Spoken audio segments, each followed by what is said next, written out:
Ever open your refrigerator and think about just how much we rely on that hum of electricity? We take it for granted: fresh milk, crisp vegetables, meat that stays good for days. But what if that hum suddenly went silent and everything inside started to spoil? Now imagine that same challenge, but 2,000 years ago, in the heart of the Roman Empire, where the idea of a fridge was pure fantasy. How did ancient people, without any of our modern technology, keep their food from turning bad in the Mediterranean heat? It's a question that speaks to something deeper than just history. It's about human ingenuity, survival, and a cleverness we sometimes forget we possess. What if I told you that preserving food in ancient Rome wasn't just a matter of throwing things in a cool, dark corner? It was a sophisticated art, born out of necessity and refined over centuries. The Romans didn't just accept that food would spoil, they fought against it, using everything from mountain snow transported for miles to salt harvested from the sea. They developed methods so effective that some are still in use today. They dried fish under the hot sun, buried amphorae of olive oil in cool cellars, and even used honey and vinegar to keep fruits from rotting. Each technique was a small victory against hunger and waste, a quiet marvel of everyday life in one of history's greatest civilizations. So join me as we step back into a world without freezers or preservatives, where the problem of food spoilage was met with pure creativity. This isn't just a history lesson, it's a journey into the minds of people who looked at what they had and asked, how can we make this last? Together, we'll explore how the Romans turned simple ingredients into lasting sustenance, and along the way, we might even rediscover a bit of that inventive spirit ourselves. This is about more than food. It's about the timeless human drive to adapt, to persevere, and to thrive. To truly grasp the Roman obsession with food preservation, you first have to understand the scale of the challenge.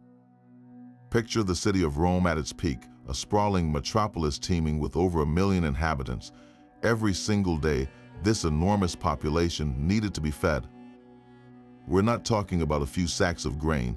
We're talking about a constant, massive influx of provisions from across the entire Mediterranean world.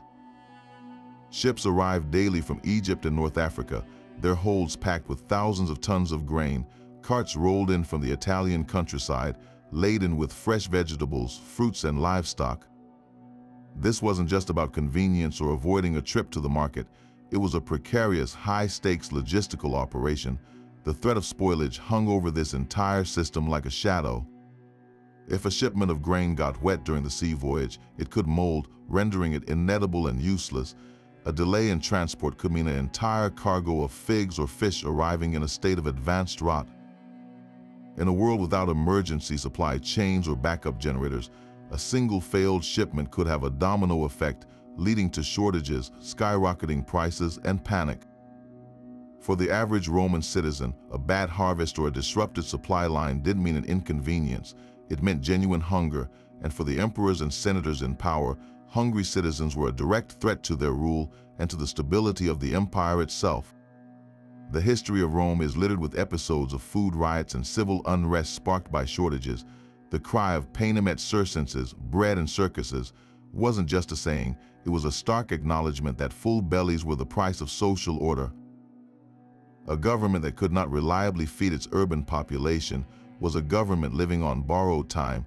This constant pressure is what transformed food preservation from a simple domestic chore into a critical imperial science. It was the invisible barrier standing between the magnificent civilization of Rome and utter chaos.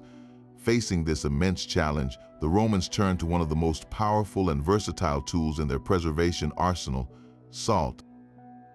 This humble mineral was far more than just a seasoning. It was the very lifeblood of their food supply chain, a veritable super preserver that made the impossible seem routine.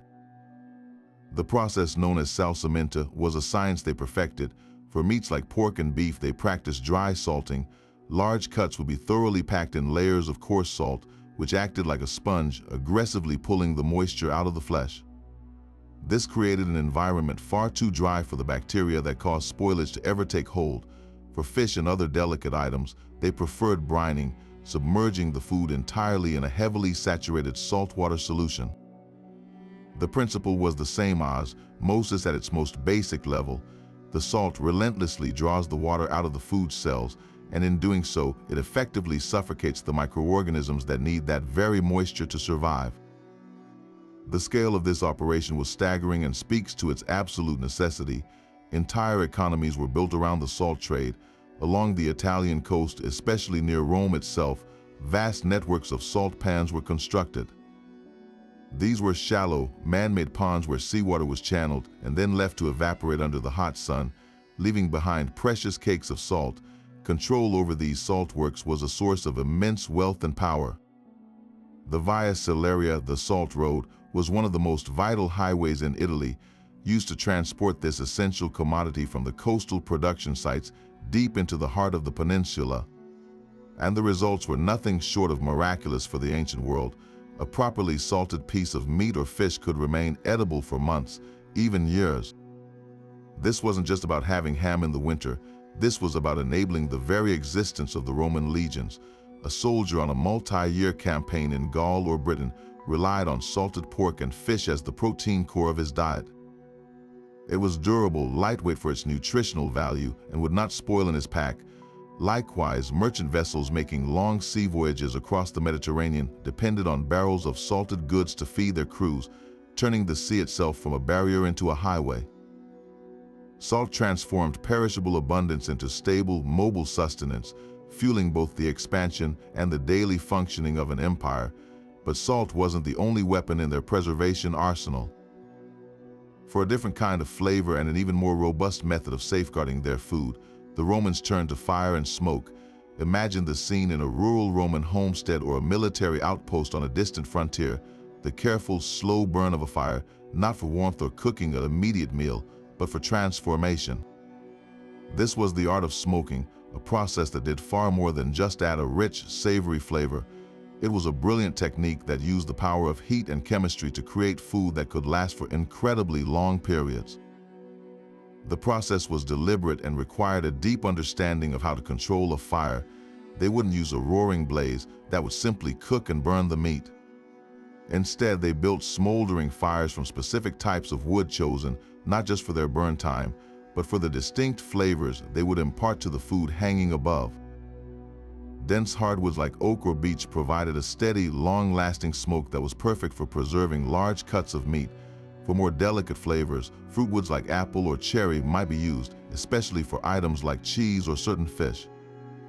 The food, sliced meats, whole fish, or even sausages would be suspended in a special enclosed room or a simple chimney-like structure where it was continuously exposed to the gentle, rising smoke for hours or even days.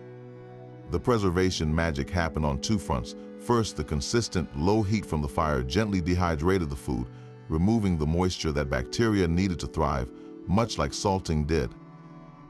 But second, and just as importantly, the smoke itself was a powerful antimicrobial agent. The complex chemical compounds in the smoke, including phenols and acids, settled on the surface of the food, creating a protective barrier that actively inhibited the growth of microbes and fungi. It was a natural chemical treatment, discovered through observation and perfected through practice. One of the most prized results of this process was perna, a smoked ham that was a true luxury item in the Roman world. A properly smoked ham could be stored for months without refrigeration, its flavor becoming more concentrated and complex over time, but its use extended far beyond the gourmet. For the Roman legions, smoked and salted meats were the ultimate campaign food, lightweight, non-perishable, and packed with protein. A soldier could carry a week's worth of sustenance in his pack without fear of it spoiling. In rural areas away from the large-scale salt production on the coast, smoking was an accessible and effective way for families to preserve their own livestock through the winter. It was a method that united the culinary and the practical, turning a simple fire into a tool of survival and empire building. While salt and smoke provided powerful preservation, they required specific resources that weren't always available to every Roman.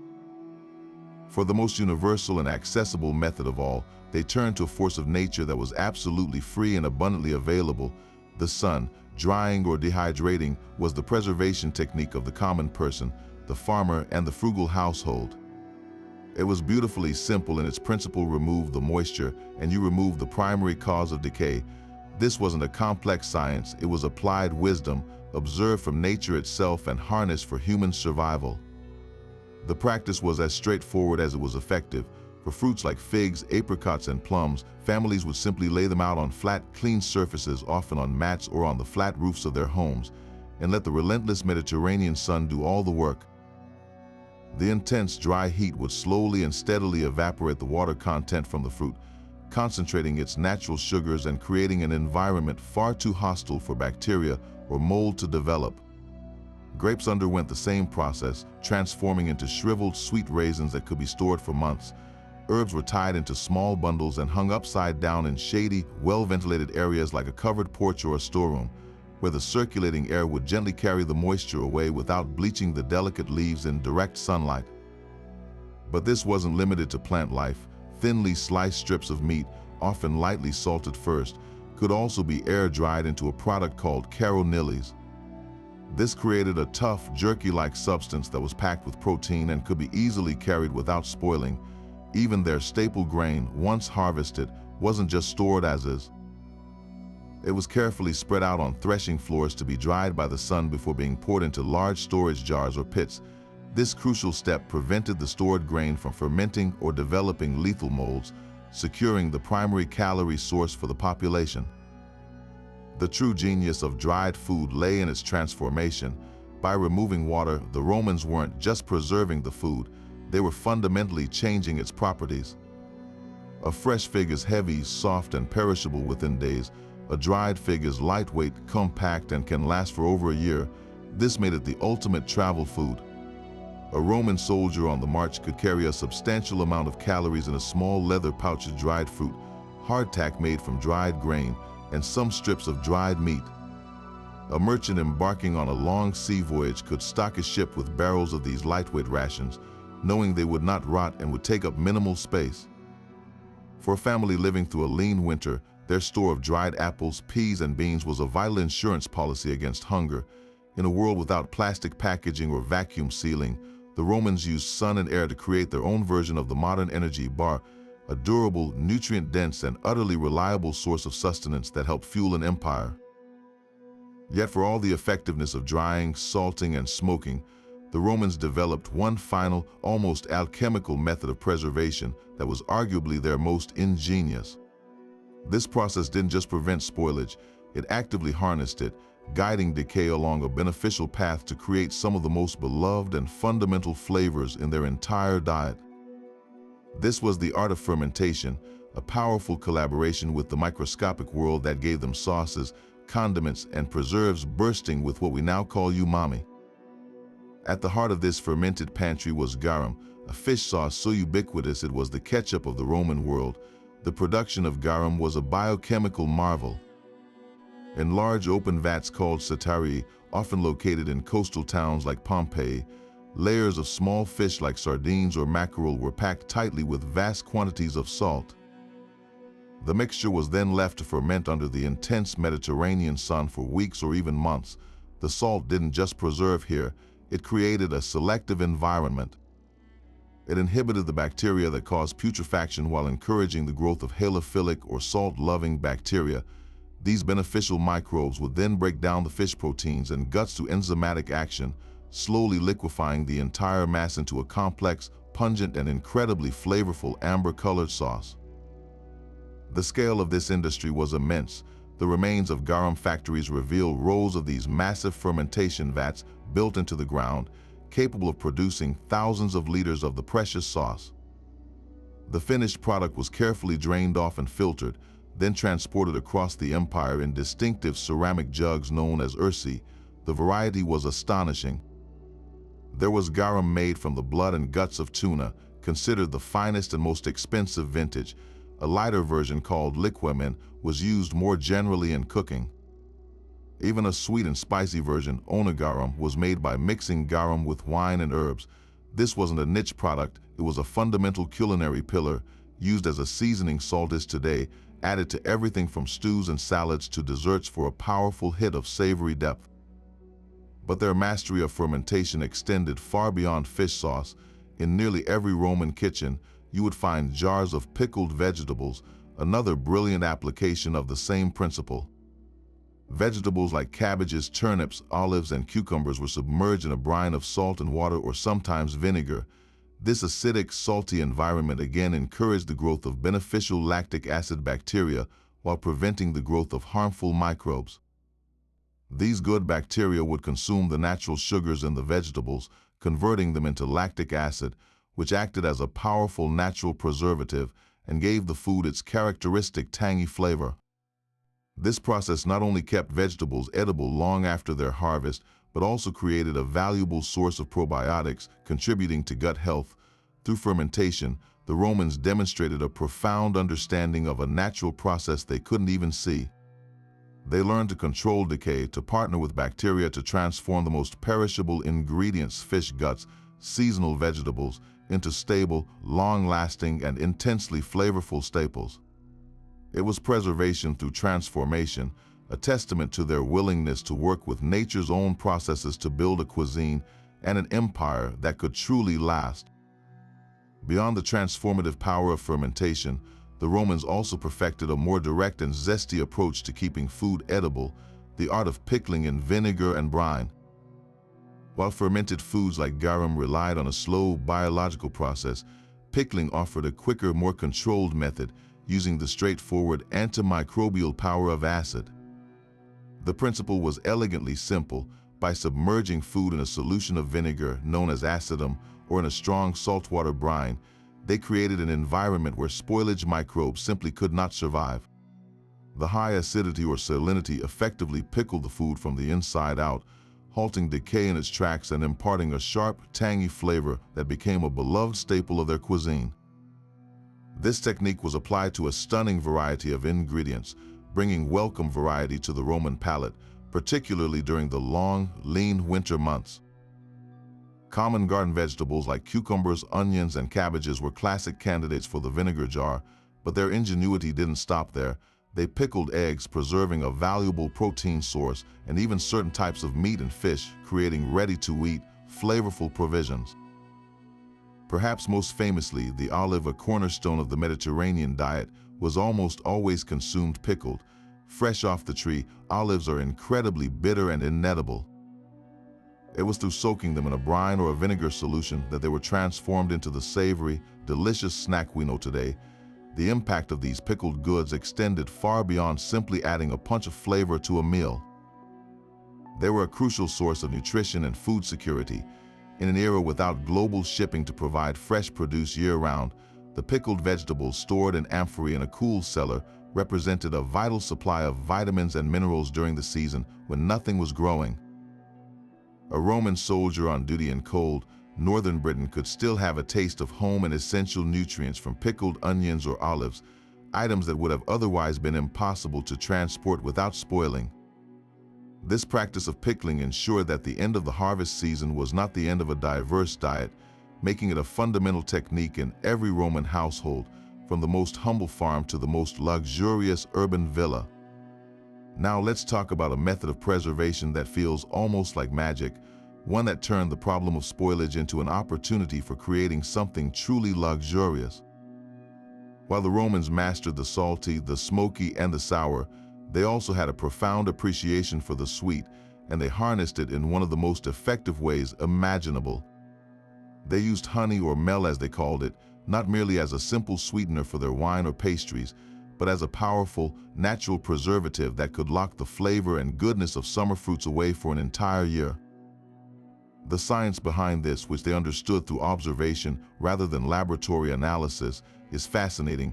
Honey possesses two incredible natural properties that make it a formidable barrier against spoilage. First, it is intensely hygroscopic. This means it has a powerful desire to absorb moisture from its surroundings. When you submerge a piece of fruit in honey, the honey actively pulls the water out of the fruit's cells through osmosis. Just like with salt, without that essential moisture, bacteria and yeast simply cannot grow and cause the food to rot. Second, honey has mild, inherent antibacterial qualities. Its naturally low water content, high acidity, and the presence of small amounts of hydrogen peroxide produced by enzymes from the bees create an environment that is deeply hostile to microorganisms. It's a natural antibiotic in a jar. The Roman application of this knowledge was both practical and delightful. They would create what we would call conserves or preserves. Ripe, high-quality fruits, everything from plump figs and tart plums to whole peaches and even rose petals, would be carefully placed into ceramic jars known as dolia. These fruits were then completely submerged in a thick, golden sea of honey. The honey would seal the fruit off from the air, draw out its moisture, and infuse it with an incredible sweetness. The result was a delicacy known as melomeli or honey apple. Though apples were just the beginning, these weren't just preserved, they were transformed into exquisite desserts, a taste of summer sunshine available in the dead of winter, often served at the end of lavish banquets to impress guests. But the use of honey extended far beyond the dining couch of the wealthy. Its preservative power made it invaluable in the Roman medical kit. Physicians like the renowned Galen recognized its ability to prevent infection and preserve the potency of medicinal herbs. They would create healing salves by mixing honey with herbs and other ingredients, and the honey would ensure these mixtures remained stable and effective for long periods. They even preserved whole pieces of fruit in honey for medicinal purposes, believing in the health-giving properties of both the fruit and the preserving agent itself. So a jar of honey in a Roman home was more than just a pantry staple. It was a multi-purpose tool for survival, health, and pleasure, a testament to their ability to find sophisticated solutions in the natural world around them. Beyond the sweetness of honey and the tang of vinegar, the Romans had yet another ingenious, almost instinctive method for protecting their food, one that leveraged a substance so central to their identity, it was practically liquid gold. That substance was olive oil, and its use extended far beyond the kitchen lamp or the salad bowl. They discovered that by completely submerging certain foods in this precious oil, they could create a perfect, impenetrable seal against the ravages of air and time. The principle at work here is beautifully straightforward yet incredibly effective. When a piece of cheese or a vegetable is plunged into a jar of olive oil, the oil forms a complete airtight barrier over every inch of its surface. This barrier serves two critical functions. First, it physically blocks oxygen from reaching the food, since many of the microbes and enzymes that cause spoilage and rancidity require oxygen to function. Cutting off their air supply effectively puts them into a state of suspended animation. Second, the oil itself has mild preservative properties. Its low water content and the presence of natural antioxidants like polyphenols create a hostile environment for many common bacteria, further safeguarding whatever is submerged within it. This technique was particularly favored for preserving softer cheeses, which were highly perishable. A fresh, moist cheese left out in the open would mold within days. But that same cheese, carefully placed into a ceramic container and covered entirely with oil, could remain fresh and edible for weeks, if not months. The oil not only preserved it but also imbued it with a rich, fruity flavor, enhancing its character. Vegetables like wild mushrooms or artichoke hearts were also commonly stored this way, their earthy flavors melding wonderfully with the high-quality oil. It was a method of preservation that actively improved the taste experience, a far cry from simply preventing rot. This practice speaks volumes about the Roman relationship with olive oil. It wasn't just a commodity, it was a cultural cornerstone, a symbol of peace, prosperity, and civilization itself. To use such a valuable product as a preservative wasn't an act of waste, but one of intelligent investment. It allowed them to safely extend the life of other valuable foods, reducing waste and ensuring a more varied diet. While not suited for the multi-year preservation of legionary rations like hardtack or salted meat, oil immersion was the perfect solution for shorter-term storage and for creating delicacies that could be enjoyed season to season. It represents a nuanced understanding of their resources, using the finest of their liquid assets, not just for immediate consumption, but as a tool to protect and perfect the other bounty their world provided. Yet for all their chemical and culinary ingenuity, perhaps the most brilliantly simple solution the Romans employed was hiding in plain sight all along, the very ground beneath their feet.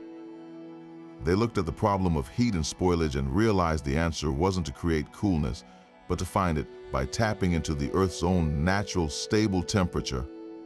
This was the practice of burial and pit storage, a method of harnessing what we might call coolth, using the planet itself as a massive, passive refrigerator. The science behind it is beautifully elegant.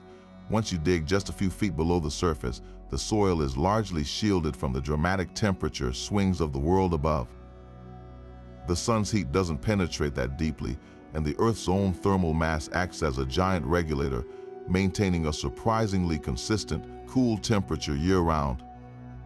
In the scorching Mediterranean summer, the subsoil remained refreshingly cool. In the chilly winter, it stayed just above freezing, protecting its contents from frost. The Romans, through keen observation, learned to exploit this perfect natural larder. They didn't just dig simple holes, though. Their pit storage was a refined craft. For root vegetables like turnips, carrots, and onions, or for hard fruits like apples, they would dig carefully measured pits. These were often lined with materials like straw or sand, which served a crucial purpose.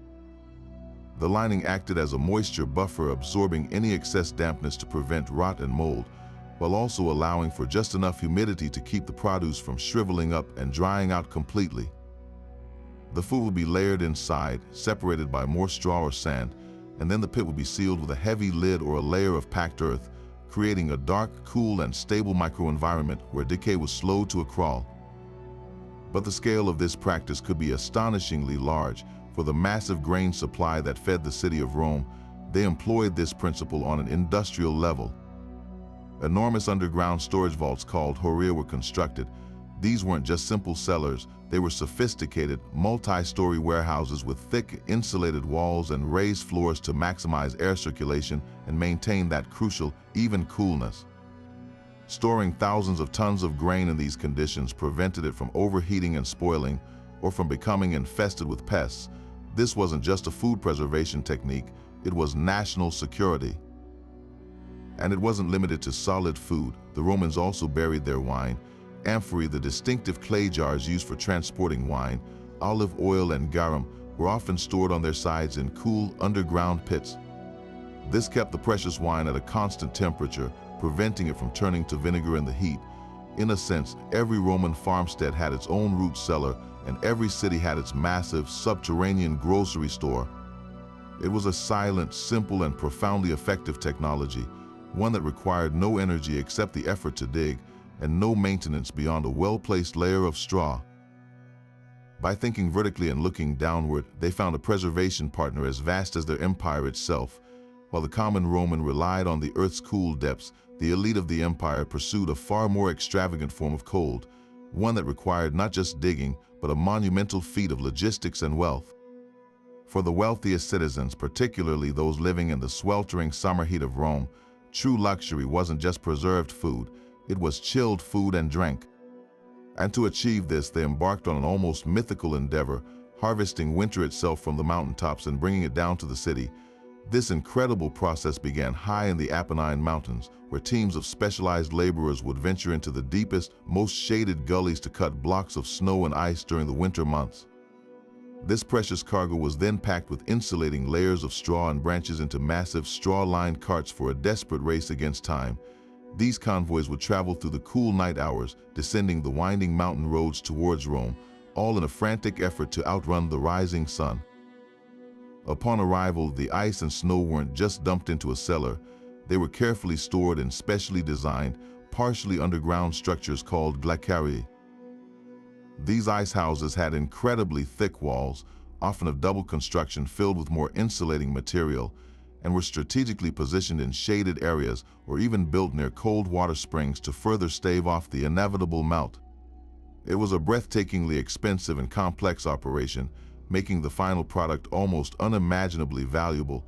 The use of this mountain snow was the ultimate symbol of status. At a lavish banquet, a wealthy patrician might astonish his guests by serving wine or fruit juices that had been artificially cooled in a snow-chilled vase. The historian and naturalist Pliny the Younger even writes of enjoying snow-chilled wine, a clear mark of his refined tastes. It was likely used to briefly preserve the most delicate of treats, perhaps a bowl of fresh oysters transported from the coast or a rare, exotic fruit for that one night's feast. This wasn't about long-term preservation like salting. It was about a fleeting, spectacular sensory experience, a way to demonstrate power and wealth by literally defying the natural seasons at your dinner table. No story better encapsulates the insane extravagance of this practice than that of the infamous Emperor Elagabalus in the 3rd century. Ancient historians, who may have embellished the tale to highlight his decadence, claim he didn't just use snow to chill his wine. They report that during the hottest summer months, he had vast quantities of snow hauled from the mountains to build an artificial winter landscape in his garden. He supposedly created shaded groves and hills of snow purely for the novelty and shock value, allowing him and his guests to experience a cool respite purely for amusement. While the historical accuracy might be questionable, the story persists because it perfectly captures the extreme lengths to which Roman luxury could go. For the vast majority of Romans, the idea of using snow to cool a drink was as fantastical as flying. It was a chillingly clear reminder that in the Roman world, even the weather itself could be a commodity, available only to those with the deepest purses and the most powerful whims. Moving beyond the grand spectacles of ice and oil, another layer of Roman preservation was at work on a more intimate, aromatic scale. This was the world of the apothecary and the cook, where the line between medicine and cuisine was beautifully blurred. The Romans possessed a sophisticated, albeit empirical, understanding that certain herbs and spices did more than just make food taste good. They actively fought against the unseen enemies of decay. They were harnessing the natural antimicrobial power of plants, integrating food science seamlessly into their daily culinary arts. Herbs like rosemary, thyme, and oregano, which we might casually toss into a roasting pan today, were recognized for their potent preservative qualities. These hardy Mediterranean plants are naturally rich in aromatic compounds like thymol, carvacrol, and rosmarinic acid. To us, these are the chemicals that give the herbs their distinctive, refreshing scents. But to the microbes that cause food to spoil, these compounds are nothing short of toxic. They disrupt the cellular membranes of bacteria and fungi, effectively acting as a natural disinfectant. The Romans didn't know the biochemistry, but they knew the result. Meat rubbed with these herbs lasted longer. A leg of lamb generously coated in crushed rosemary and thyme before being hung to air dry wouldn't just be flavorful, it would be better protected from the mold and bacteria that sought to claim it. This practice extended far beyond the kitchen garden. Mustard seed, both whole and ground, was another powerhouse in their preservation toolkit. When mixed with liquid, mustard seeds release enzymes that produce compounds called isothiocyanates, which are powerfully antimicrobial. The Romans would often incorporate ground mustard into pickling brines for vegetables or create pungent paste to coat cheeses and meats, creating a spicy barrier that discouraged spoilage while adding a sharp, complex flavor profile. Similarly, spices like cumin and coriander, imported from the East and highly valued, were not just luxury items for the wealthy. Their essential oils, such as cuminaldehyde, were known to inhibit the growth of common foodborne pathogens. A sprinkle of these ground spices into sacks of grain or legumes could help ward off weevils and mold during storage, protecting a family's vital staple foods from ruin. The true genius of this approach was its holistic nature. There was no distinction between making food safe and making food delicious. The two goals were achieved through the very same action. A cook preparing a batch of olives for brine wouldn't just use salt and water. They would add branches of fennel, bay leaves, and perhaps some cumin seeds. This mixture would ferment into a flavorful, complex preserve where the herbs and spices worked in concert with the salt to create a stable, long-lasting product. It was a perfect marriage of necessity and pleasure, where every meal was an opportunity to practice a little everyday magic, using the fragrant bounty of the earth to safeguard their nourishment. But of all the foods the Romans worked so hard to preserve, none was more critical than grain. This humble cereal was the absolute foundation of the Roman diet, the caloric bedrock upon which the entire empire was built. For the vast majority of the population, a daily meal centered on wheat or barley, consumed as bread or a simple porridge called pulse. A failure in the grain supply wasn't just an inconvenience, it was a direct threat to the stability of the state itself. This made the large-scale preservation of grain the single most important logistical challenge the Roman administration faced, a problem they solved with a combination of brilliant engineering and a massive state-sponsored distribution system. The heart of this operation was the Horia, the massive public granaries that stood as monuments to Roman organizational genius.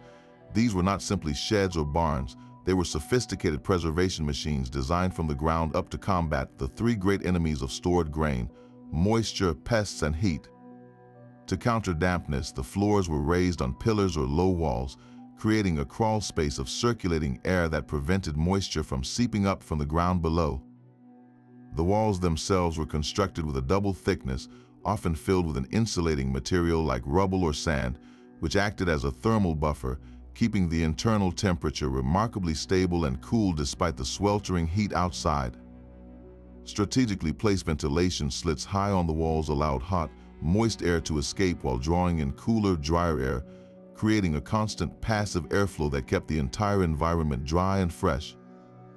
Inside these vast cavernous spaces, the grain was stored not in loose piles but in enormous ceramic jars called dolia, or in wooden bins, further protecting it from rodents and insects. Overseen by a dedicated staff, the horea were a hive of constant activity. Officials would regularly inspect the grain, turning it to prevent heating and checking for any signs of spoilage or infestation. The scale was almost incomprehensible. The Horea Galbi in Rome, for example, was a massive complex covering over 20,000 square meters, with storage capacity estimated in the tens of thousands of tons, enough to feed hundreds of thousands of people for months. This was preservation on an industrial, imperial scale. This entire system was managed under the annona, the grain supply service that was a primary function of the Roman state. The annona was responsible for the entire chain, from organizing the massive shipments of grain from provinces like Egypt, Sicily, and North Africa, to overseeing its storage in the horea, and finally to its distribution to the citizenry. The emperor himself was personally invested in its success. He knew that his legitimacy and the very peace of the city depended on it. The cry of "panem et circenses," bread and circuses, was a stark political reality. A hungry populace was a rebellious populace. The annona ensured that eligible male citizens in Rome received a monthly grain dole, a safety net that guaranteed their basic survival and in return demanded their political quiescence. The importance of this system cannot be overstated.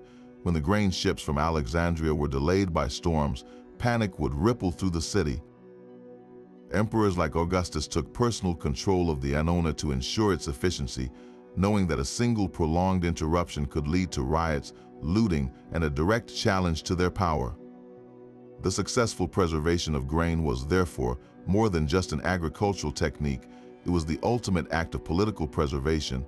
By mastering the science of keeping grain edible for years, the Roman state was able to feed its massive urban population, maintain social order, and project power across the Mediterranean.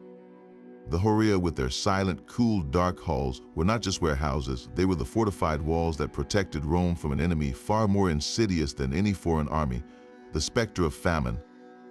But with all these incredible preservation methods, from mountain snow to herbal armor, none would have meant anything without a way to contain them, to transport them, to get them from the producer to the consumer across the vast distances of the empire.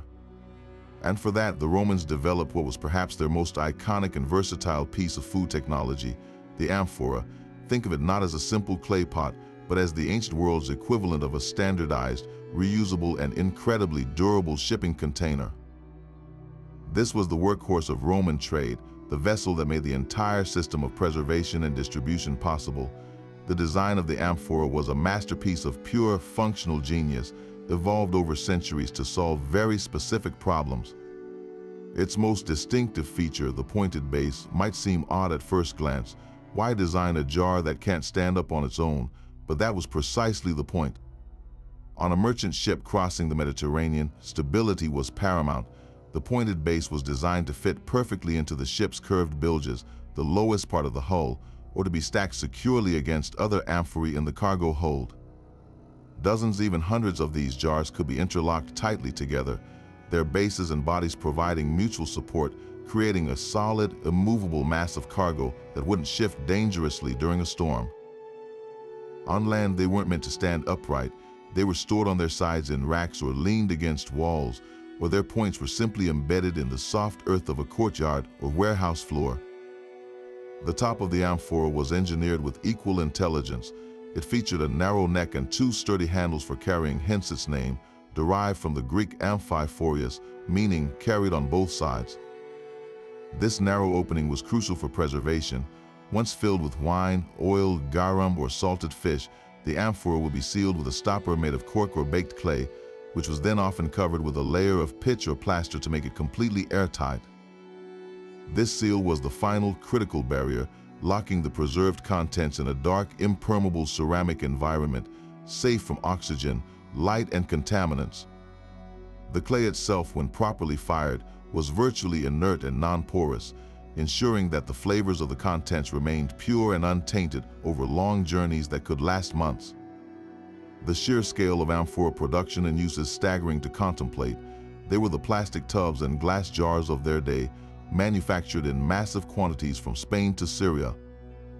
In fact, the broken shards of these discarded jars, known as amphora sherds, were so numerous that they formed an entire artificial hill in Rome itself, Monte Testaccio, which stands over 100 feet tall and is composed entirely of millions of fragments.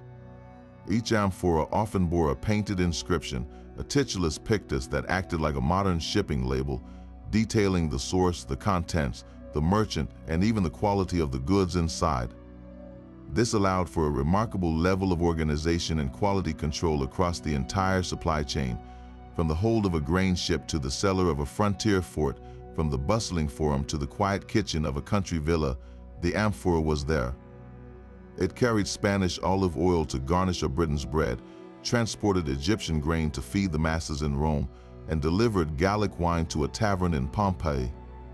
It was the final essential link in the chain of Roman food preservation, the durable, reliable, and ubiquitous vessel that turned local abundance into imperial sustenance, proving that sometimes the most revolutionary technology is not what you preserve, but how you deliver it.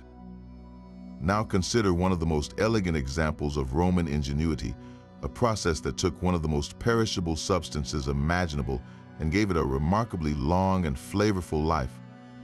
Milk spoils within hours in the Mediterranean heat, a frustrating limitation for farmers and herders, but the Romans refused to see this as a dead end.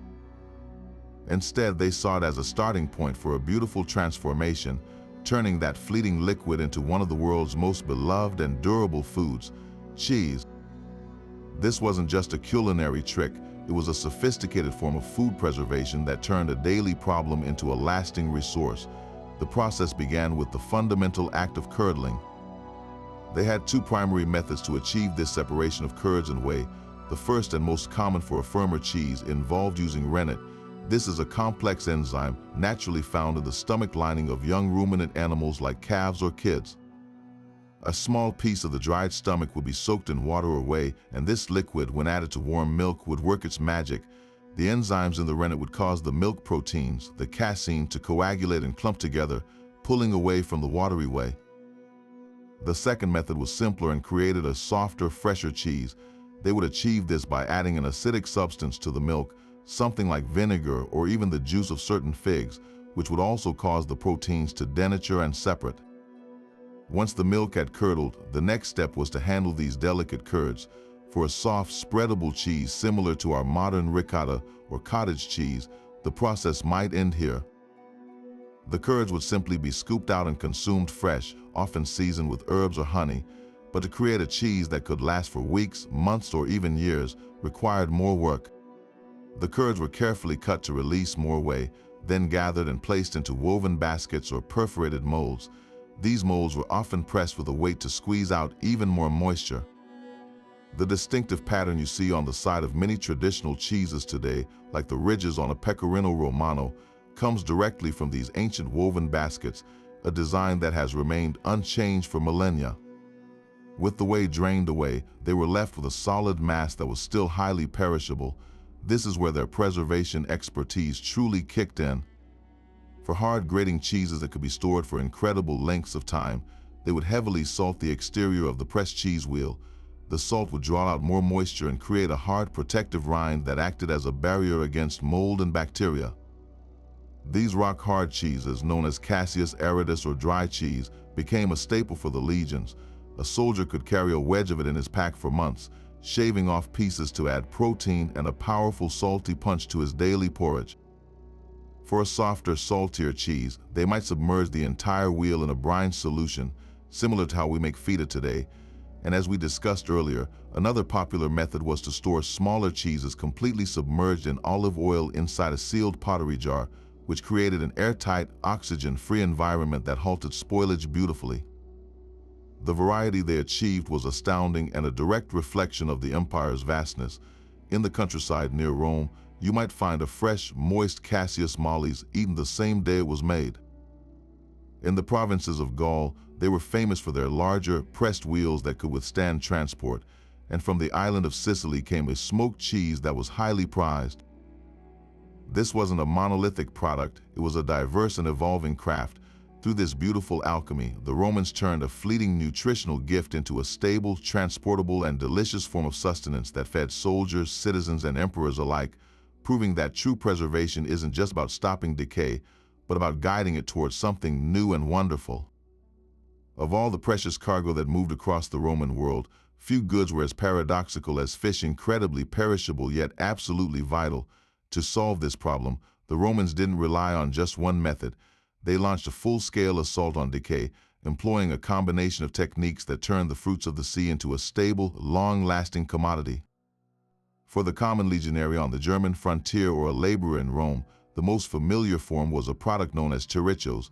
This wasn't a specific type of fish, but rather a catch-all term for fish that had been preserved, most commonly through salting. The process was a marvel of efficiency. In coastal towns, fish were gutted, cleaned, and then packed in alternating layers with mountains of coarse salt in large vats. The salt would aggressively pull the moisture out, creating a hard, durable product that could be stored for months or even years.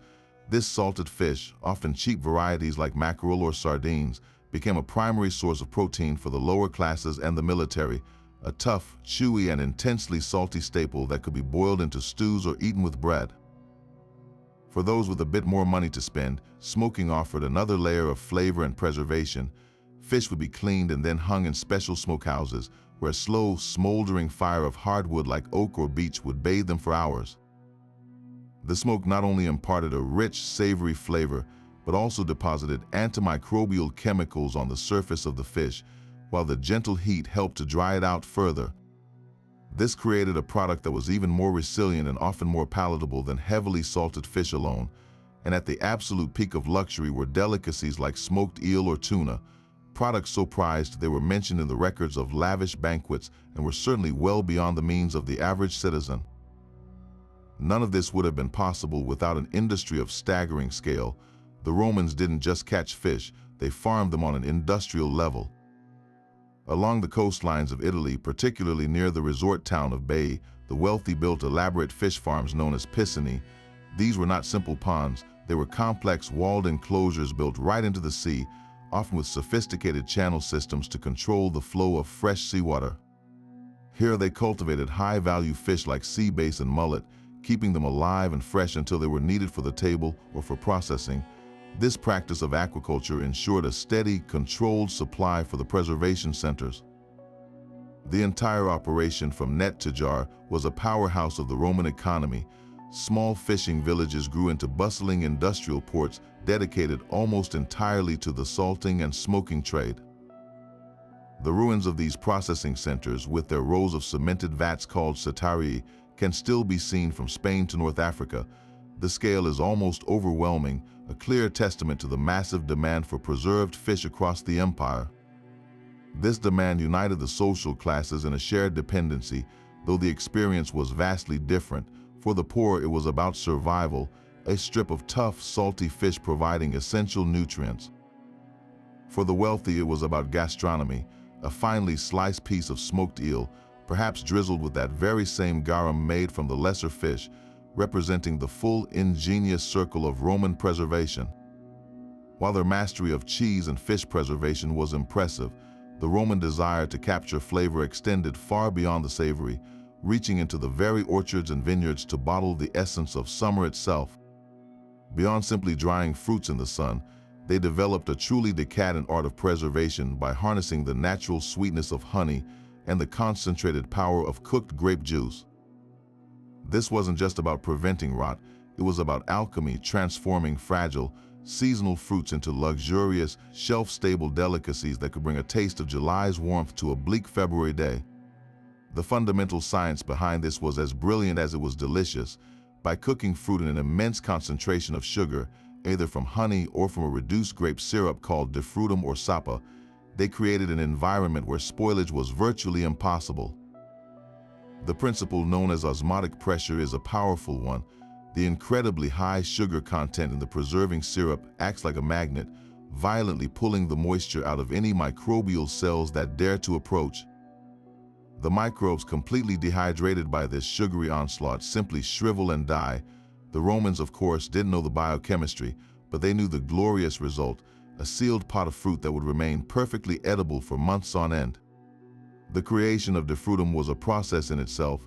Vats of fresh grape must, the juice extracted from crushed grapes before fermentation, would be slowly simmered over a fire for hours, sometimes with the addition of spices like pepper. It was reduced by half or even more until it transformed from a thin, pale liquid into a thick, dark, incredibly sweet and complex syrup. This defrutum became the primary sweetening and preserving agent for countless Roman recipes, a versatile base for their fruit preserves. One of the most delightful creations to emerge from this practice was a type of thick fruit paste or cheese. Pulpy fruits like quince, plums, or medlars would be slowly stewed with generous amounts of honey or defrutum until they broke down into a thick, jam-like consistency. This mixture would then be poured into shallow molds and left in the sun to dry further until it set into a firm, sliceable cake. This melomely or fruit cheese could be stored for an astonishingly long time and was often served as a dessert, cut into small pieces and enjoyed for its intense, sweet, tart flavor.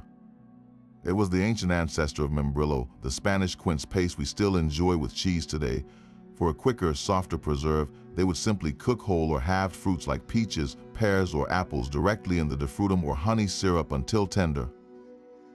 These would then be packed into ceramic jars and completely covered with the remaining syrup, creating an airtight, sugary seal. Opening such a jar in the depths of winter would have been a moment of pure magic, releasing the fragrant aroma of summer fruit preserved at its peak. One famous preparation that likely utilized this method was the patina de peris or pear patina, mentioned by the gastronome Apicius. This was a baked pear dish that could be made with fresh pears, but a version made with pears that had been pre-preserved in honey or defrutum would have been even richer and could itself be stored after baking. The preservation process was therefore not a single event, but a chain.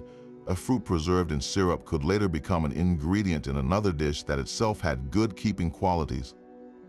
These sweet preserves were far more than just a treat. They represented a triumph over the seasons and a testament to the Roman love of sophisticated flavor. They were enjoyed by all classes in different forms.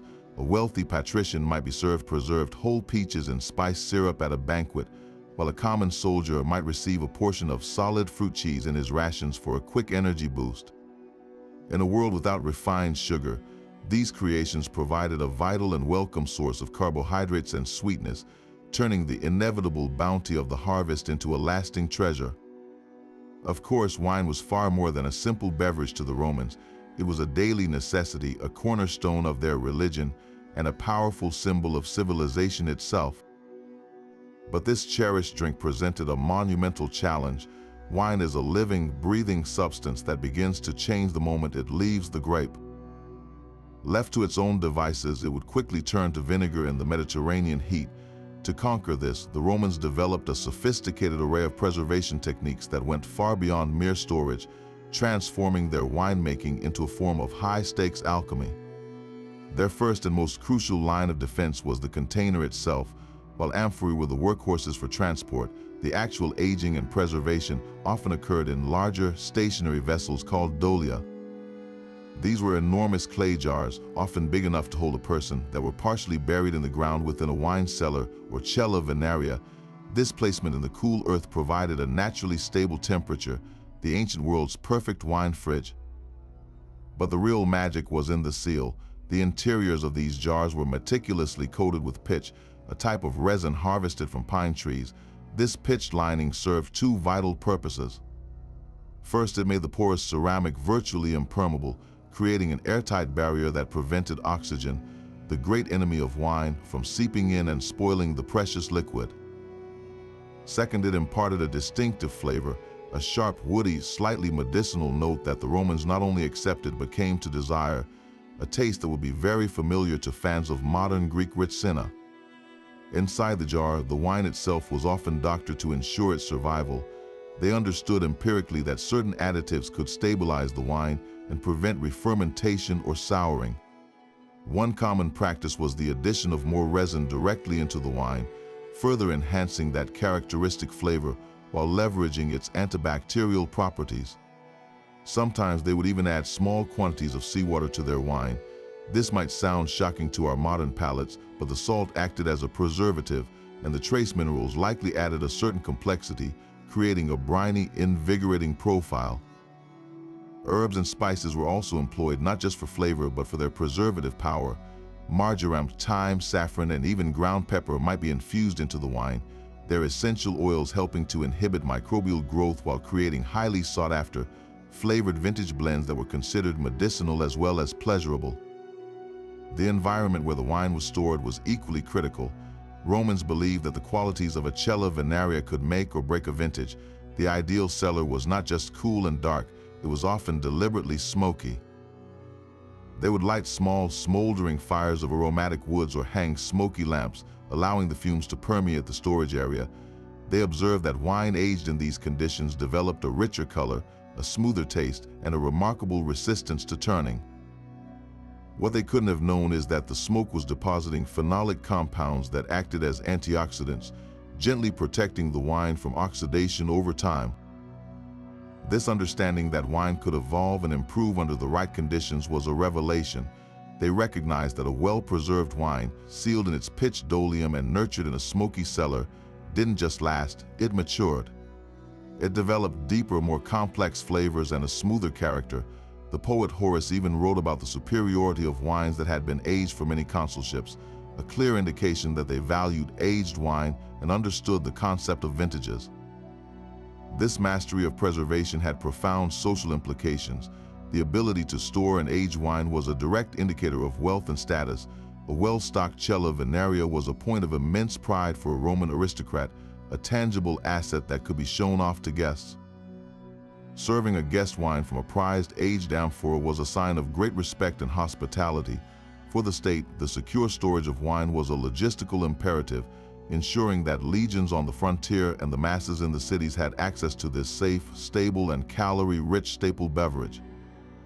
In a very real sense, their ability to preserve wine was intertwined with their ability to project power and maintain their way of life, turning the fruit of the vine into a lasting testament to Roman ingenuity.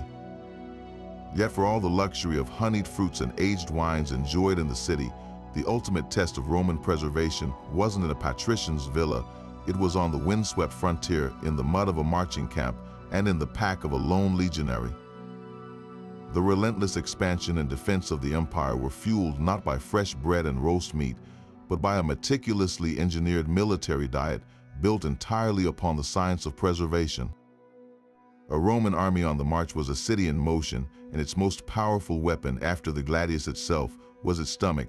Keeping that stomach full across thousands of miles of hostile territory was a logistical miracle made possible by three simple, rock-solid staples: bucellatum, lauritum, and dried pulses. At the core of the legionaries' daily life was bucellatum, a simple hardtack biscuit. This was not the relatively palatable cracker we might imagine. It was a dense, tooth-breaking slab of baked durability. Made from coarse whole wheat flour, water, and a little salt, the dough was baked twice to remove every possible trace of moisture, transforming it into a virtually indestructible brick of carbohydrates. A single biscuit could withstand being jostled in a sack for months, tossed across a river, or even left out in the rain. To eat it, a soldier had to soften it by soaking it in his daily ration of posca, a vinegar-based wine, or in hot water to create a simple, filling gruel. This bland, tough substance provided the caloric backbone of his diet, the dependable energy that powered the construction of fortifications and 20-mile marches under a full kit weighing nearly 100 pounds. His protein came from lauritum, salt meat, most often pork. This was not the delicate prosciutto of a senator's table, but a brutally practical provision. Large cuts of meat were heavily packed in salt, drawing out the moisture and creating a product so hard and salty, it often had to be scraped or shaved into a cooking pot. While officers might have enjoyed better cuts, The rank and file legionary's lauridum was likely made from cheaper, fattier parts, providing crucial fats and calories. When combined with the third pillar of his diet, dried lentils, chickpeas, or beans in a large cooking pot, these three ingredients formed a simple, hearty stew. The pulses, lightweight and non-perishable, offered essential protein, fiber, and vitamins, rounding out a diet designed for survival and stamina, not for pleasure. The system to deliver these rations was a masterpiece of military logistics, a supply chain that stretched from the farms of Egypt to the forests of Germania. While soldiers carried several days' worth of bucelatum and lauridum in their own packs, the main supply was transported in massive wagon trains that followed the legions. This baggage train was a mobile warehouse, guarded as fiercely as the army itself, containing enough grain, pulses, and salt meat to sustain thousands of men for weeks. The army also established a network of fortified supply depots along well-defended routes, pre-positioning vast quantities of preserved food so that legions on campaign could be resupplied without having to return to a provincial capital. This incredible foresight allowed Roman generals to campaign deep in enemy territory for years on end. Their effectiveness utterly depended on the silent, unglamorous work of salters, bakers, and bean dryers back home. And this system did not operate in a vacuum. Trailing every legion was a small city of camp followers, sutlers, merchants, wives, and slaves. These individuals were the unsung heroes of military catering, operating the mills to grind grain into flour for the occasional fresh bread and managing the cooking for contubernium, the 8-man tent groups that were the army's smallest unit. They prepared the daily stew in large bronze pots, transforming the rock-hard rations into an edible meal. This decentralized system of preparation was key to maintaining morale and health, providing a small semblance of domestic routine amidst the chaos of campaign life. The reliable, if monotonous, availability of this preserved food was a colossal force multiplier. A well-fed army is a loyal army. It doesn't mutiny over empty bellies. It can march farther, fight harder, and build faster than any force reliant on foraging or pillaging. The Roman legionaries' full pack was a testament to an empire that understood a fundamental truth. Conquest is won not just with the sword, but with the foresight to preserve the means to wield it. But behind every jar of garum and every sack of hardtack lay an immense human effort, a vast and often hidden economy of labor that made this entire system of preservation possible. We've marveled at the results, but we must also consider the price. The true cost of keeping Rome fed wasn't measured just in coins. It was measured in the sweat of countless workers, the fortunes spent on raw materials, and the brutal realities of an economy built on the backs of slaves. This wasn't a hobby, it was a massive, demanding industry. Consider the journey of something as fundamental as salt. Before it could ever preserve a single fish, it had to be won from the earth or the sea through backbreaking toil. In salt pans along the coast, laborers stood for hours in the shallow, evaporating brine, raking the crystallizing salt under the blistering sun. In mines, workers hacked at solid rock salt in dark, dangerous tunnels, their lungs filled with dust.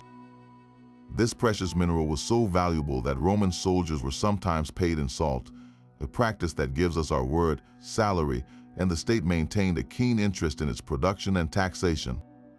The cost of salt was a significant factor in the price of preserved goods, making a simple barrel of salted fish a substantial investment.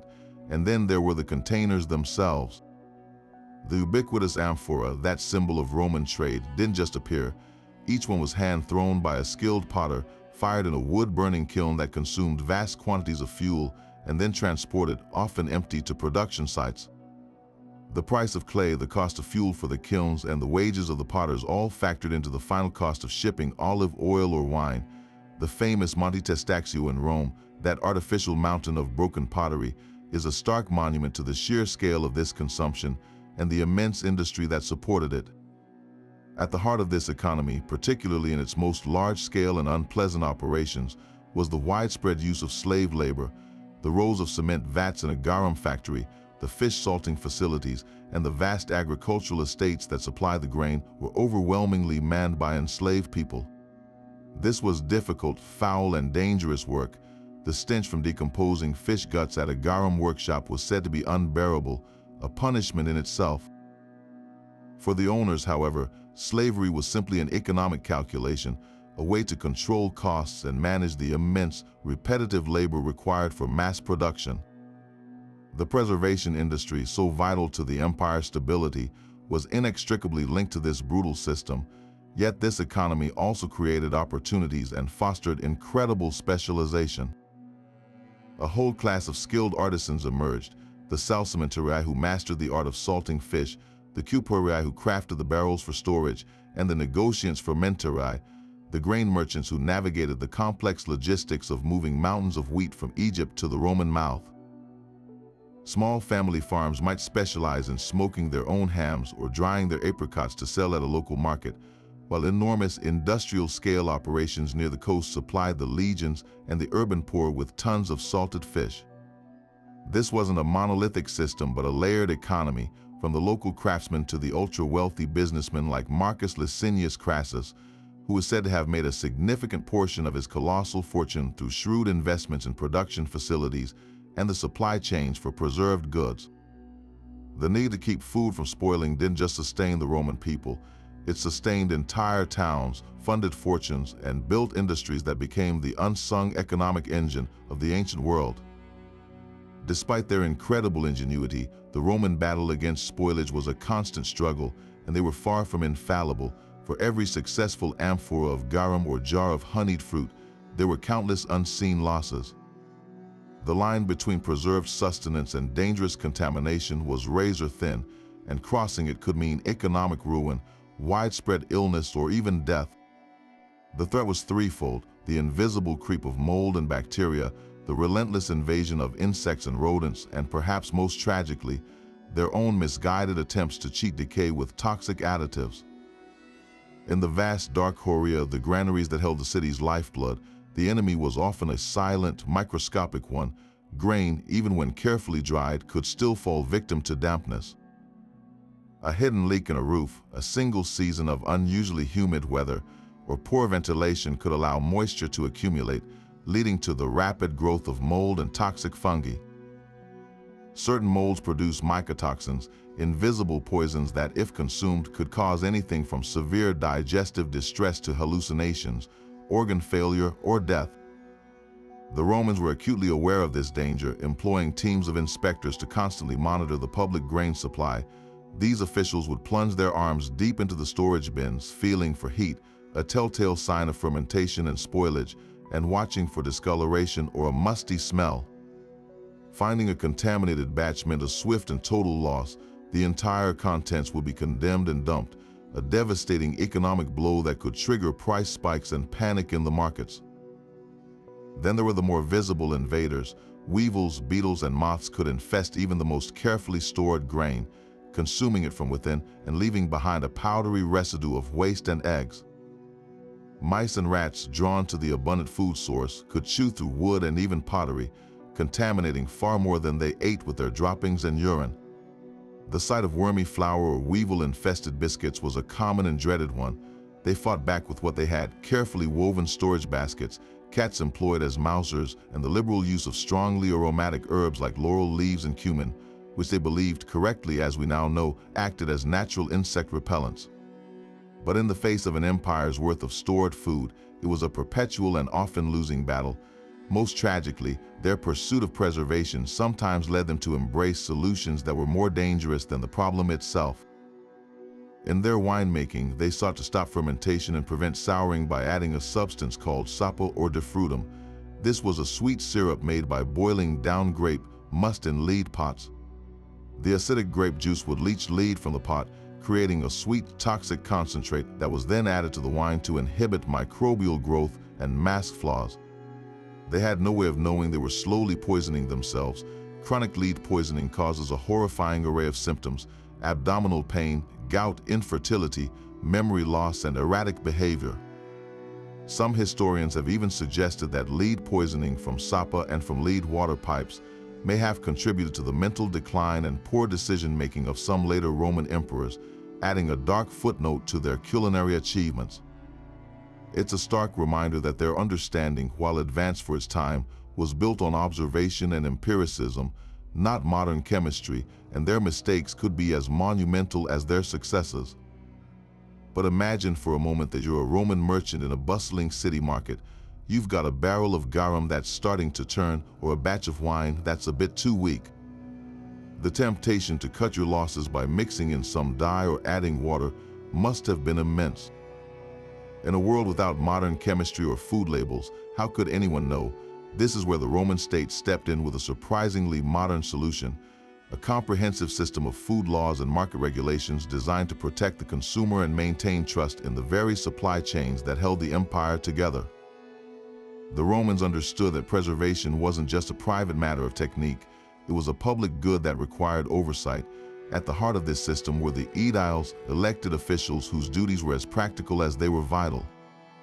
Think of them as the ancient equivalent of health inspectors, market regulators, and consumer protection agents all rolled into one. It was their job to prowl the markets, their eyes sharp for any sign of fraud. They had the authority to inspect virtually anything for sale, a sack of grain, an amphora of oil, a string of sausages. They would check the weight of loaves of bread to ensure bakers weren't cheating the public during a shortage. They would scrutinize the color and consistency of wine to detect illegal watering down. They would even taste the garum, judging its quality and authenticity. For the Romans, ensuring the quality of preserved goods was a matter of public health and civic stability. A merchant caught selling spoiled or adulterated food faced severe penalties, from heavy fines to public flogging, and in extreme cases, being banned from trading altogether. The message was clear: tampering with the food supply was not just a petty crime, it was an attack on the community itself. The laws they enforced were often remarkably specific, targeting the most common forms of deception. The Lex Matilia, for instance, dealt specifically with the treatment of fabrics, but it reveals a keen awareness of dangerous additives, as it restricted the use of certain toxic dyes. This same principle was applied to food. There were strict edicts against adding harmful substances to wine to improve its color or mask its sourness, a practice that could have deadly consequences. The watering down of wine was such a pervasive problem that it warranted constant attention from the aediles, but it wasn't just about stopping fraud, it was also about guaranteeing a standard. For a product like garum, there were recognized grades of quality, from the premium first-press sauce made from tuna blood to the cheaper, fishier versions. Selling a low-grade product as a high-grade one was a serious offense, a deception that undermined the entire economic system. Nowhere was this regulatory oversight more critical than with the annona, the state-sponsored grain supply. This wasn't a free market operation, it was a massive public utility. The grain that arrived from Egypt and North Africa was considered public property, and its distribution was a sacred duty of the emperor. Because of this, the regulations surrounding its storage and sale were incredibly stringent. The officials in charge of the horia, the public granaries, were held to the highest account. Allowing grain to become damp, moldy, or infested with pests wasn't just seen as incompetence. It was a form of negligence that could endanger the entire city. The aediles would conduct regular surprise inspections of these facilities, checking temperature and moisture levels. They knew that a single batch of spoiled grain, if distributed, could cause mass illness and trigger the very riots the system was designed to prevent. This wasn't merely about economics, it was a profound recognition that a government's legitimacy rested on its ability to keep its people not just fed, but safely fed. This intricate web of laws and inspections reveals a sophisticated understanding of economics and public welfare that feels surprisingly contemporary. The Romans grasped that for a complex society to function, there had to be trust. A citizen buying a loaf of bread or a measure of oil needed to have confidence that it was what it claimed to be, unadulterated, safe, and fairly priced. By putting the power of the state behind that confidence through the visible authority of the aediles in the marketplace, they created a stable environment where commerce could flourish. It was a system that protected the poor from being exploited with shoddy goods and protected the honest merchant from being undercut by unscrupulous competitors. In a very real sense, these ancient regulations were the forerunners of our modern food safety laws, a testament to the Roman genius for creating order and maintaining the delicate structures that supported their vast and sprawling world. Let's step inside a Roman home, right into the heart of daily life, the kitchen or culina. This isn't a place of shiny appliances, it's a small, often smoky room, anchored by a simple masonry hearth. The air is rich with the scent of wood smoke, simmering lentils, and the earthy aroma of hanging herbs. Bunches of dried thyme, rosemary, and sage dangle from the low ceiling, not just for their flavor, but as the household's first line of defense against spoilage, their essential oils gently perfuming the space and keeping microbes at bay. On a stone counter, a freshly baked loaf of bread rests next to a clay pot of soft cheese, its surface glistening under a layer of olive oil to keep it fresh for the coming days. This is where the Roman battle against hunger was fought and won every single day, a quiet symphony of fresh and preserved ingredients working in harmony.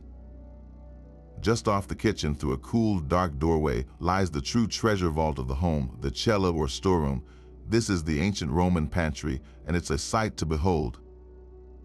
The temperature drops noticeably here, a welcome relief from the Mediterranean heat. Your eyes adjust to the dim light, and the room reveals itself as a masterpiece of organization. Along the walls, sturdy wooden shelves are lined with an array of ceramic containers.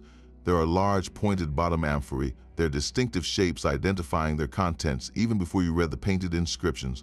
One for olive oil from Boeotia, another for wine from Campania, a smaller one for precious garum. They're nestled in racks or partially buried in the earth-packed floor for stability, their clay bodies keeping their valuable contents at a perfect, constant temperature. Next to them sit rows of smaller, sealed jars, all containing lentils, dried peas, and barley, each one a portion of the family's security against a bad harvest. From the ceiling, more bundles of dried herbs sway gently in the draft, and perhaps a few strings of air-dried sausages or a small, salt-cured ham hang in the shadows, slowly maturing. In a corner, a ceramic dolium jar, wide-mouthed and sealed with a cloth and a clay lid, holds the season's bounty of olives, pickling in a fragrant brine of salt, fennel, and bay leaves. This room is a testament to foresight. It's not just a closet, it's a calculated inventory of survival, a family's resilience measured in jars and amphorae, each one representing a different season and a different preservation technique, all working together to ensure that no matter what happens outside, there will be food on the table. Now let's see how this all comes together for a simple evening meal. The matron of the house, or perhaps her cook, doesn't just reach for a single ingredient, she conducts an orchestra of preservation. The main pot, a sturdy bronze kakabas simmering over the hearth, holds a hearty stew. The foundation is water and a handful of dried lentils from a jar in the cella. For flavor and protein, she shaves a few slivers of rock-hard lauritum, salt pork into the pot, its intense salinity seasoning the entire dish. She stirs in a generous spoonful of that fermented fish sauce, garum, which dissolves instantly, adding a deep, savory umami backbone that fresh herbs alone could never provide. For a vegetable, she might scoop out some of those pickled onions or olives from the dolia, their sharp tang providing a refreshing contrast to the rich stew. To serve, she pours the stew over a piece of yesterday's bread, now slightly stale, a practical way to use up what's left while softening the tough buccellatum. The final meal is a beautiful mosaic. The bread and lentils were harvested months ago, the pork was salted last winter, the fish in the garum was caught and fermented last season. The olives were pickled in the autumn, yet here they are on a plate in the spring, combined with a few fresh herbs from the garden to create a meal that is both nutritious and incredibly flavorful. This is the real magic of Roman preservation. It wasn't just about survival, it was about creating a rich, varied, and delicious diet every day of the year, turning the science of storage into the art of living well. What's truly remarkable is that we are still eating the Romans' experiments today. That smoked ham, the perna so prized at a patrician's banquet, never really went away. It evolved, traveling across centuries and continents to become the prosciutto di Parma from Italy, the jamon iberico from Spain, and the country hams of the American South. The fundamental process remains unchanged, salt, air, and time, working their magic just as they did in a Roman smokehouse. And that heavily salted fish, the chorichos that fueled a legionary's march, is with us still in the form of bacala and salt cod, a staple that built the cuisine of Portugal, Scandinavia, and the Caribbean, its journey beginning with those salted holds of Roman merchant ships. Perhaps the most direct culinary descendant is garum. When the Roman Empire receded, the taste for that powerful fermented fish sauce did not. It simply migrated east along the trade routes they established, evolving into the Nuoc Mam of Vietnam, the Nam Pla of Thailand, and the Colatura de Alisai still made on Italy's Amalfi Coast. This isn't just a coincidence, it's a direct line of culinary DNA. Even our beloved Worcestershire sauce is a Victorian interpretation of this ancient Roman taste. Every time we splash a bit of fish sauce into a stir-fry or drizzle balsamic glaze, a direct descendant of their sweet and sour de frutum, over a plate of strawberries, we are unconsciously participating in a tradition of flavor that is 2,000 years old. But the legacy extends far beyond specific dishes. It's woven into the very science of how we keep food safe. The Romans were the first to industrialize and standardize preservation on a massive scale. Their understanding of controlling variables like moisture, temperature, and oxygen, though explained through different principles, was profoundly accurate. The modern food scientist who formulates a vacuum-sealed meal or a stabilized sauce is standing on the shoulders of those Roman artisans who discovered that a pitch d'olium or a layer of olive oil created an anaerobic environment where spoilage couldn't thrive. They were the original food technologists conducting a millennia-long experiment whose successful results are still on our shelves. This enduring influence reveals something beautiful about human ingenuity. The Romans looked at nature's challenges, scorching heat, fleeting harvests, the relentless march of decay, and they didn't just see problems, they saw possibilities. They observed that salt drew out moisture, that smoke created a protective barrier, that fermentation could transform waste into a delicacy. They took these simple, natural processes and refined them into an art form, a science, and a logistics network that supported a civilization. In doing so, they gave us more than just practical techniques. They gave us a culinary heritage. They taught us how to capture time itself in a jar, to bottle the essence of a season, and to build a pantry that could withstand the uncertainties of the world. So the next time you enjoy a slice of cured meat, a tangy pickle, or a piece of aged cheese, take a moment to savor the history. You're tasting the ingenuity of an ancient world, a flavor preserved not just by salt or smoke, but by the timeless human desire to make today's bounty last until tomorrow. Looking back, the sheer breadth of Roman ingenuity is simply staggering.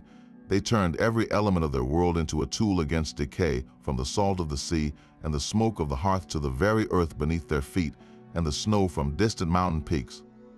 This wasn't a collection of random tricks. It was a comprehensive, sophisticated food system built on deep empirical understanding. They mastered the chemistry of salt and fermentation, the physics of thermal mass in their granaries, and the logistics of moving these preserved goods across continents. Each jar of garum, each sack of hardtack, each wheel of cheese was a testament to a civilization that refused to be limited by the seasons. This mastery of preservation was far more than a culinary achievement. It was the absolute bedrock of their empire and the vibrant culture it supported. A Roman legionary could not have marched to the edges of the known world without his ration of salted meat and hard biscuit. The million inhabitants of the city of Rome could not have been fed without the horia, those massive climate-controlled warehouses storing grain from Egypt and Africa. The extravagant benches described by poets with their smoked eel and honey-preserved peaches were only possible because of these techniques. Preservation provided the stability that allowed Roman art, law, engineering, and literature to flourish. It quieted the ever-present fear of famine, turned the Mediterranean into a highway of trade, and fueled the engine of conquest and daily life alike. It really makes you wonder, faced with the sheer convenience of our modern world, how we would fare if that hum of electricity suddenly stopped. Could you survive a week using only ancient preservation methods? Could you salt a fish to last the winter, dry herbs in the attic, or bury your vegetables in a pit to keep them cool? The Roman world challenges us to look at our own kitchens and pantries, not just as places of consumption, but as centers of resilience and ingenuity. Their legacy is a powerful reminder of what we can achieve when we work in harmony with nature's principles. If you enjoyed this journey into the ancient mind, be sure to give this video a like and subscribe for more explorations of history's greatest mysteries. And I'd love to hear your thoughts. Could you handle a week of Roman rations? Let me know in the comments below.